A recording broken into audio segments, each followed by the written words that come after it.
Good afternoon. My name is KenjiWatanabe from University of Tokyo, Japan. I'm very honored to have an opportunity to make a presentation for this session, TC reinforcement. The title of my presentation is Seismic Performance of Geosynthetic Reinforced Soil, GRS Bridge Abutment. First, I would like to talk about the introduction and conventional countermeasures for the embankment behind the bridge abutment. First, this slide shows the technical issue at the transition zone. Here, the transition zone means the boundary between the bridge abutment and embankment or box culvert and the embankment behind. And this transition zone often suffer from differential subsidence, which requires frequent maintenance work. And the large subsidence often occurs by the large earthquake. And maintenance and reinforcement of existing embankment at this transition zone are still major technical issue in Japan. Let's see what the typical damages at the transition zone caused by the earthquake. This picture was taken after Tokachi earthquake in 1968, and the bridge abutment which support the bridge girder was moved outward, and there was a large settlement behind. A similar damage was found at the Kobe earthquake at 1995. There's a large subsidence. And similar damage was also found in Niigata Chue's earthquake at 2004 and Tohoku earthquake at 2011. One of the reasons why such settlement subsidence happens at the transition zone is caused by the different design standard between the embankment and the bridge. It means that the pile foundation, which supports the bridge abutment, when the bridge abutment have to be constructed on the soft ground, we use a pile foundation. So usually in the design standard, we allow no subsidence, even under the large earthquake. But in case of embankment behind the bridge abutment or behind the box culvert, small subsidence is allowed. For example, for the ballast truck, we allow the 30 millimeter per year for considering the serviceability. So it means that the design standard is different at the transition zone. So that is why such relative settlement subsidence often occurs at this transition zone. In the second topic, let's see what kind of conventional countermeasure the engineer did in the past. This figure shows what is written in the design standard in the past. For example, in 1967, the design standard in Japan recommended to use a well-graded gravel in this black area. And this area was first, the shape was upside down triangle shape, but in the design standard of 1978, the shape was changed to the trapezoidal shape. This is because in order to avoid a sudden change of the support rigidity, the shape of the gravel area becomes trapezoidal shape. But even though the well-graded gravel was used behind the bridge abutment, damages and large subsidence was observed behind the abutment at the 1993 Hokkaido Nansei earthquake. The maximum subsidence was 45 centimeters, very large. However, seismic input motion was not so large. Maximum is around 200 Gauss. So we found that this method using the well-graded gravel is not enough at the transition zone in case of the earthquake. So the engineer at that time thought that isn't it better to apply the geosynthetic reinforced soil technique, GRS method, to the transition zone. So that is the main topic today. So let's see the development of the GRS technique retaining structures. This chapter 3 is nothing to do with the bridge abutment, but introducing the development of GR technique to the retaining structures. So this is not the main topic today, so I just briefly introduce. First, at the 1990s, we did a lot of laboratory tests at the University of Tokyo, and we constructed the full-scale test embankment at Railway Technical Research Institute. It was we did it through the collaborative research between the University of Tokyo and the Railway Technical Research Institute. And there's a large embankment was constructed using sand backfill and clay backfill. And we did many vertical loading tests, and we changed the type of the geogrid and type of the facing. And considering the many model tests and such full-scale test, we developed the GRS retaining wall. We call it the RRR method, which means that reinforced railroad with rigid-facing method. The important point of this method is that, of course, we use a geosynthetic, but it should be connected firmly to the rigid facing. And the rigid facing should be the continuous rigid facing to increase the stability of the GRS of the retaining wall. And another important aspect of this retaining structure, GRS retaining wall, is a staged construction. It means that in case of normal type of retaining wall, we first construct the wall first and construct the backfill after. But in this method, we first construct the backfill and finally we make the retaining wall, construct the retaining wall. And this showing the procedure. First, construction with the help of gravel gabion here, placed at the shoulder of each soil layer. And we construct the backfill with a good compaction, and at this moment there's no rigid facing during the backfill compaction, so we can do the good compaction even at the edge of the backfill. That is very important, and we continue this procedure until the end, completion of the wrap-around wall. So the picture on this stage 5 is like this. And after the sufficient compression of the backfill and the ground, for example, the consolidation of the ground, and then we construct the facing by using a cast-in-place RC facing. So that is a stage construction.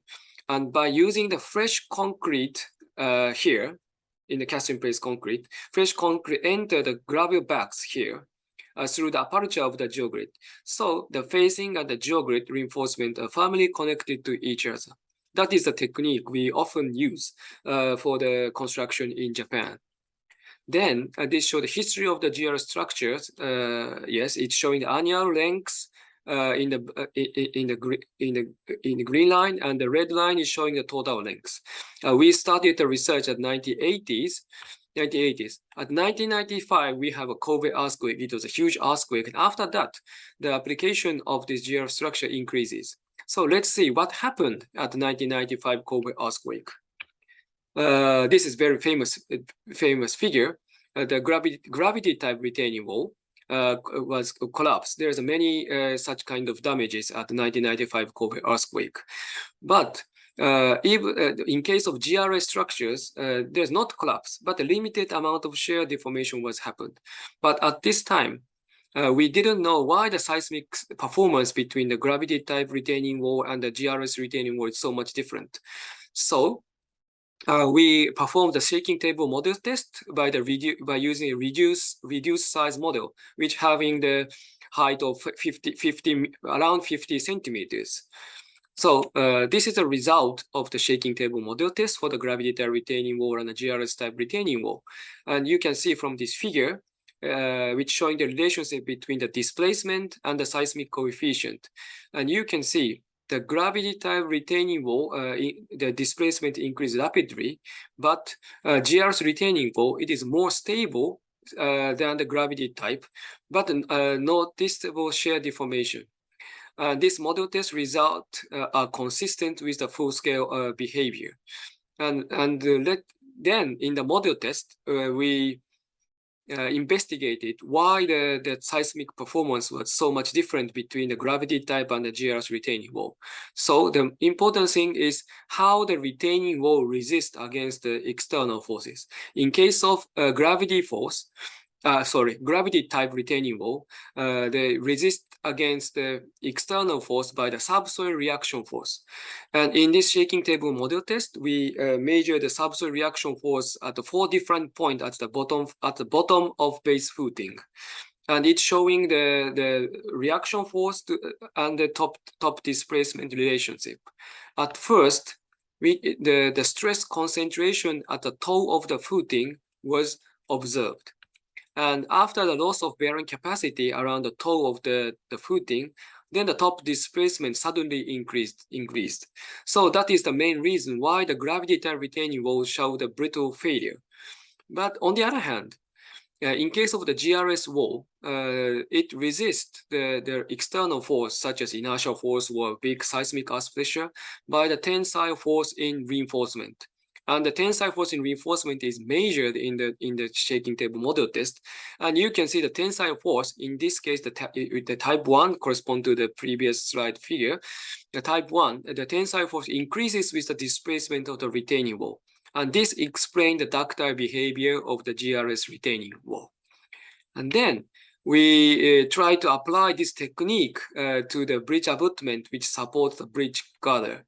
So we perform many model tests, static loading test or shaking table model test, and numerical analysis. And let's see the video of the shaking table model test. So this is a conventional one, which is having a well-graded gravure in a trapezoidal shape.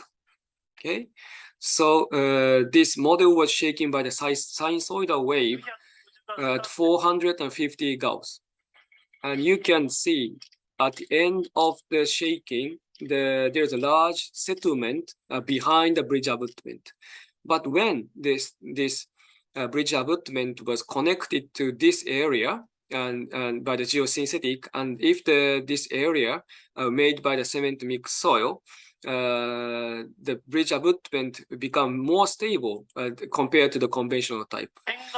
The input motion sinusoidal wave is double. It is 1,000 Gauss. It is double. And you can see almost no residual displacement deformation was observed in this test. And this is the picture taken after. You can clearly see the settlement here, but almost no deformation or settlement at the transition zone.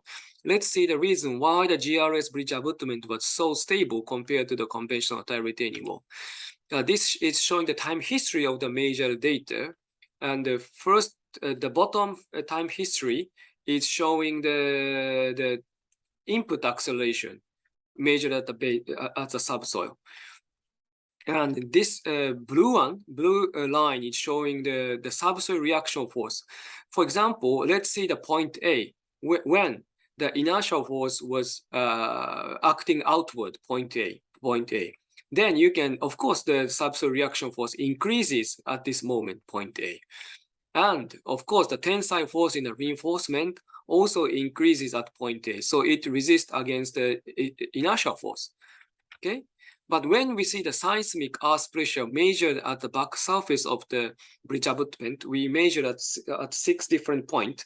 It is decreasing like this. So it means that under the dynamic active condition, point A, the resistance component increases, but seismic earth pressure decreases. This is because this green part, the transition zone, is made by cement mixed soil. So it is very stable against the inertial force. So that seismic earth pressure decreases during the shaking. So considering this result, we modify the GRS retaining wall by placing a girder directly on the top of the facing and using cement mixing backfill behind the facing. This is a proposed type. And this proposed type was applied to the high-speed rail in Japan. This is the first application at 12.5 meters in height. This picture was taken after the construction.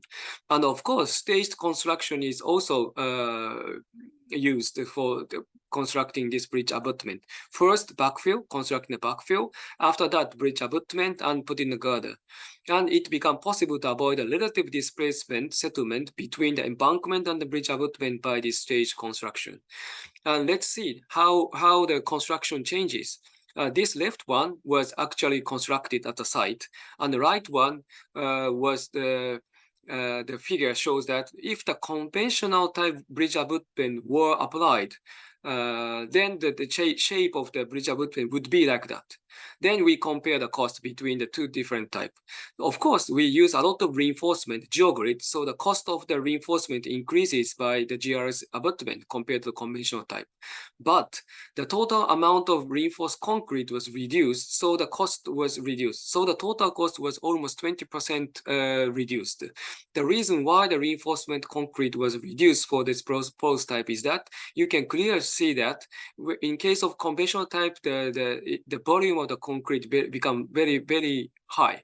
But in case of the GRS bridge abutment, which was actually constructed thanks to the cement mix transition zone, the seismic earth pressure is very low. So we can construct abutment with a very small amount of reinforced concrete. So that is why the amount of reinforced concrete was reduced and the total cost was reduced.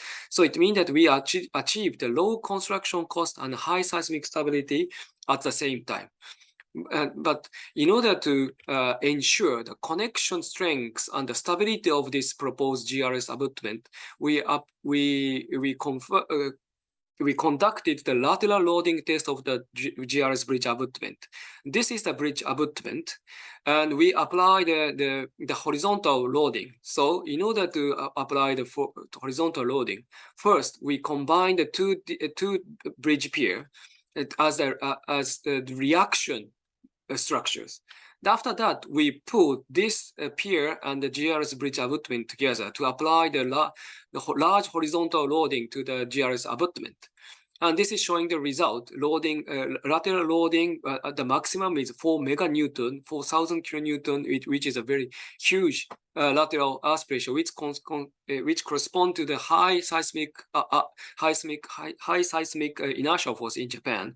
And you can see the displacement of the bridge abutment at the top is only 10 millimeter for the residual, which is very smaller than the pier number 5, which is connected to each other.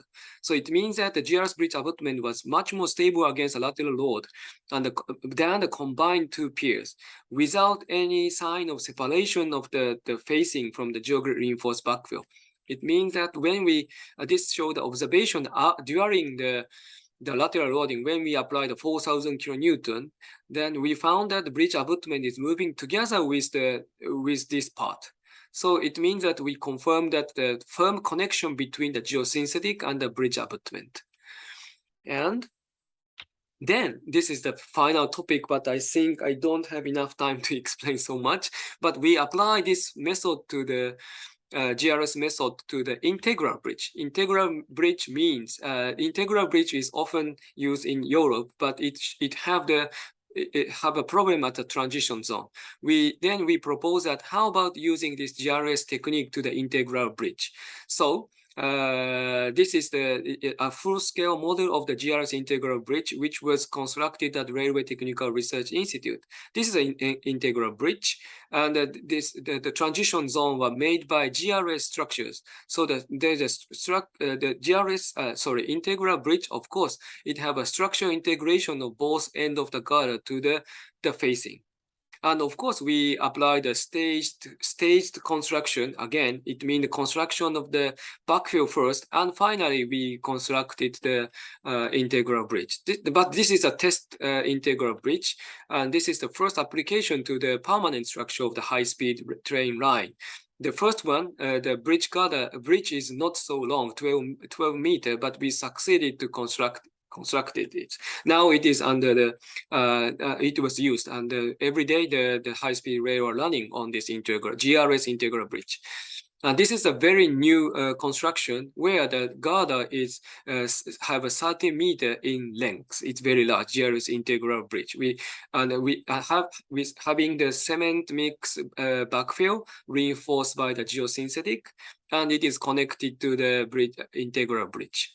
And the train in service start the service from this September. Okay, that is a development of a GRS integral bridge. And finally, this is a conclusion of my study. First, differential settlement often happen at the transition zone behind the bridge abutment, especially during the earthquake. And second, GRS method, which was originally developed to construct retaining wall, was applied to the bridge abutment. And several model tests and full-scale loading tests reveal that GRS method is very effective to improve the stability of the bridge abutment and the transition zone. And the important thing is that there's two key aspects of this technique. One is firm connection of the geosynthetic to the abutment.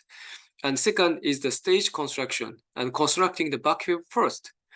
And finally, this technique was applied to the bridge abutment and the bridge, and have already become the common technique in Japan. That is all. That is the conclusion of my presentation. Thank you very much for your attention. Thank you very much.